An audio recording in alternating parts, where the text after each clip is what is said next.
Oi, you. Cartographer. I saw you on deck, talking to Garrett. Asking about the next port. About when we'll make landfall. And how you could conclude your business with the captain and part ways. Sit down.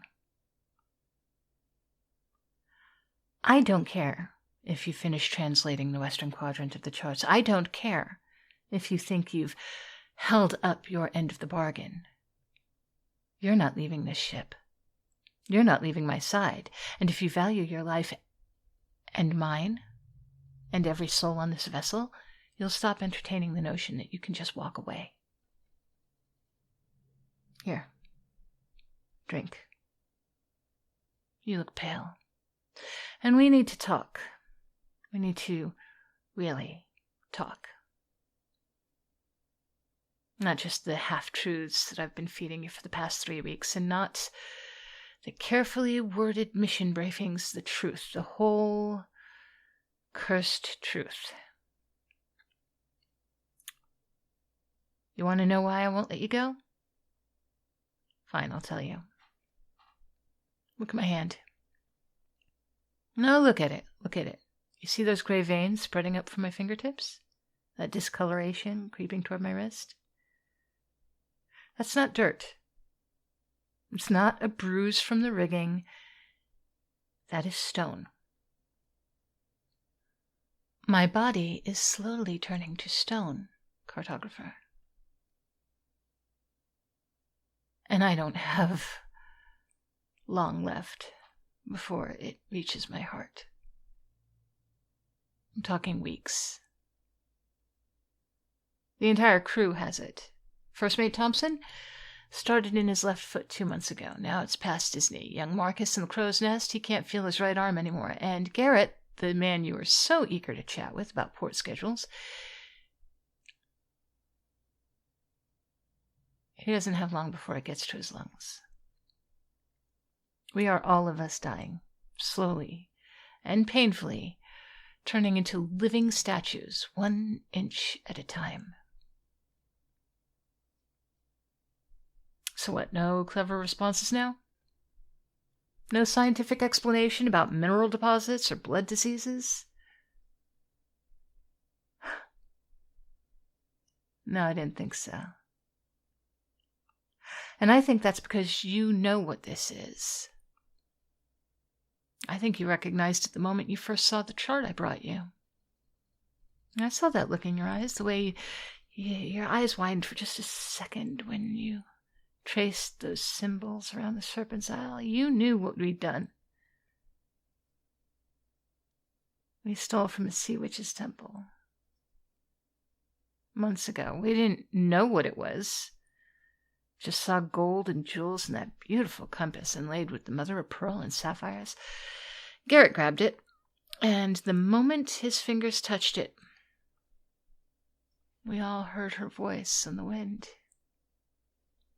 Stone for liars, stone for thieves, stone until what's hers is returned to the sea. We thought it was superstition. And pirates are superstitious by nature, but we're not fools. We'd raided dozens of temples before without consequences. But then just 3 days later, Thompson can't feel his toes. That compass is the key.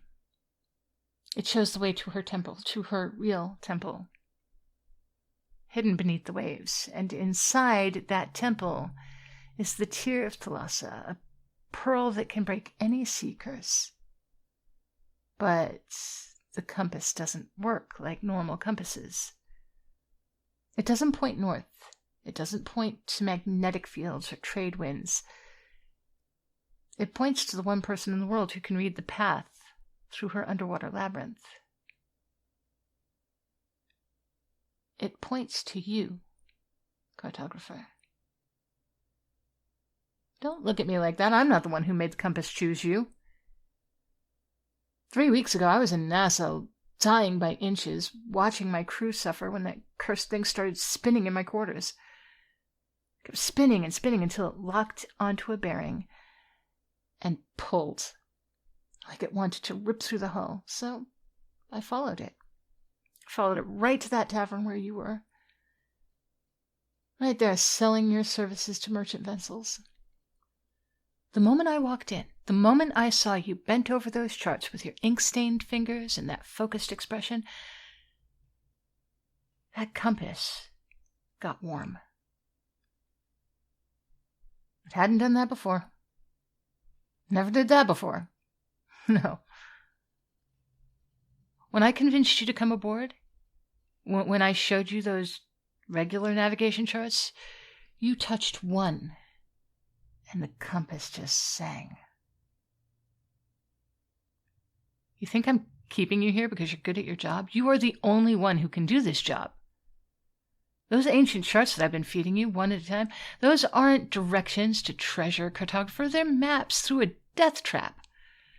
Multiple death traps, currents that'll crush a ship, whirlpools that open into the abyss, rocky passages that shift with the tides, and you read them all like they're written in your native tongue.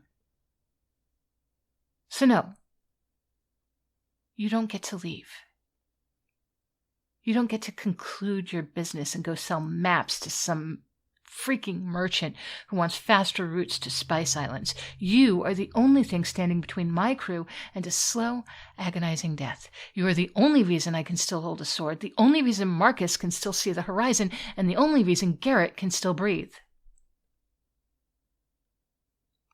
Kidnapping? You want to call it kidnapping? Fine. I'm kidnapping you. I am keeping you prisoner. Darling, I'm a pirate.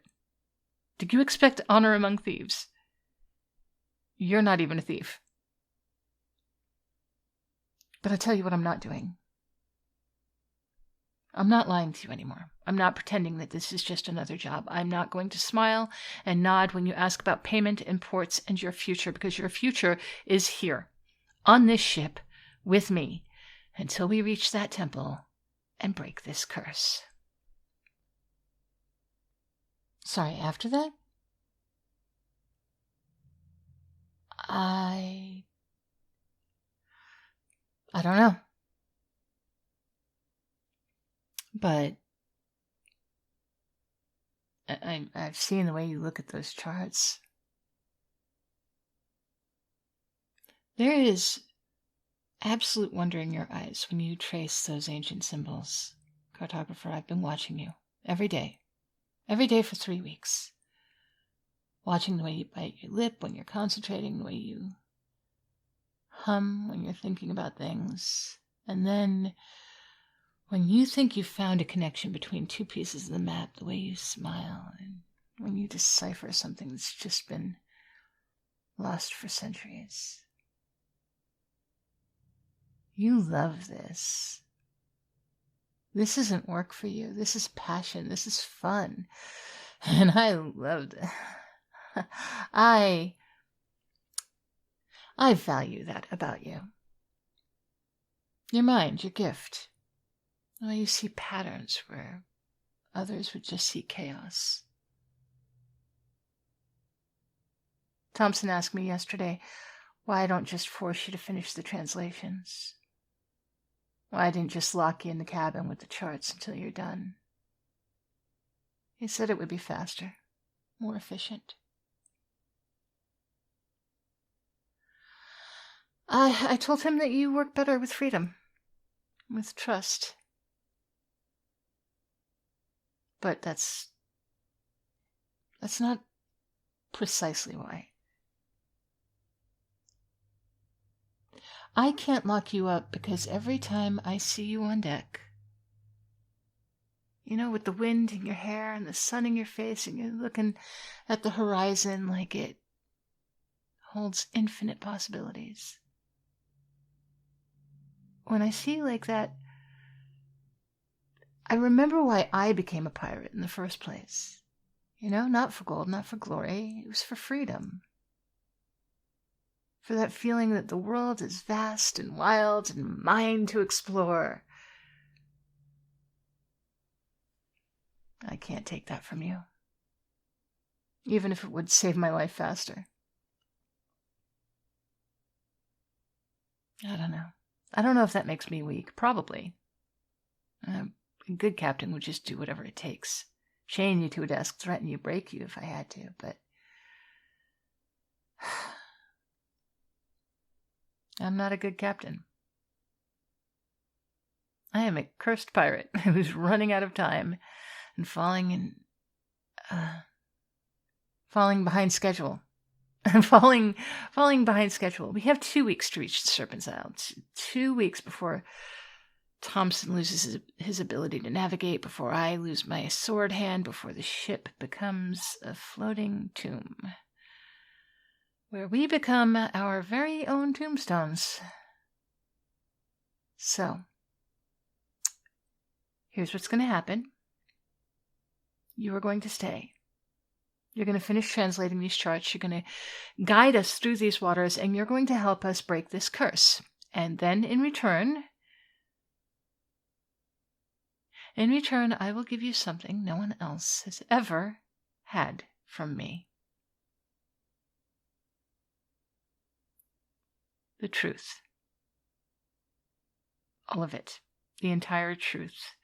Every chart we have, you will see. Every secret of the Sea Witch's temples you will learn. Every ancient route that's been lost for 1,000 years, you will map. And when this is over, when the curse is broken and my crew is saved, I will give you a choice. Stay with me. Stay on this ship. Not as a prisoner, not as a hired hand, as my partner. My partner, my navigator, the person who sits in the cabin with me and charts courses and finds places that don't exist on any map. The person who helps me find the wonders of this world instead of just the gold. Or leave. I'll give you a boat, provisions. I'll give you enough coin to start over anywhere you want, and you will never see me again. But that choice comes after. After you've saved my crew, after you've seen what you're truly capable of, after you've had a taste of the kind of adventures we could have together. Don't answer now. Don't. You're angry, and you're scared. You feel betrayed, and you have every right to. But think about this. In the 3 weeks you've been with us, you've translated texts that scholars would kill for. You've solved puzzles that have stumped cartographers for generations, and you've proven that your gift isn't just about drawing pretty maps for merchant routes. It's about unlocking the mysteries of the ancient world. With me, you could chase every legend, every myth, every impossible place. Or you could go back to NASA and draw spice routes for men who'll never know your name. If that's what you like. In the meantime, the next chart is on my desk. It is the most complex yet. Tidal passages that guard the temple approach. I need it translated by tomorrow night. And, cartographer? If you try to run at the next port, I will find you. The compass will make sure of it. But more than that, I don't think you will run. I think part of you is exactly where you want to be. Challenged, needed, part of something bigger than yourself. I think you are very much like me. I think you're someone who'd rather die free in the open sea than live safely in a cage. So, prove me wrong or prove me right, either way, you are not leaving my side. I'll have dinner sent to you. You'll need your strength for tomorrow's work. Sleep well, cartographer. We have a curse to break. And a future to decide.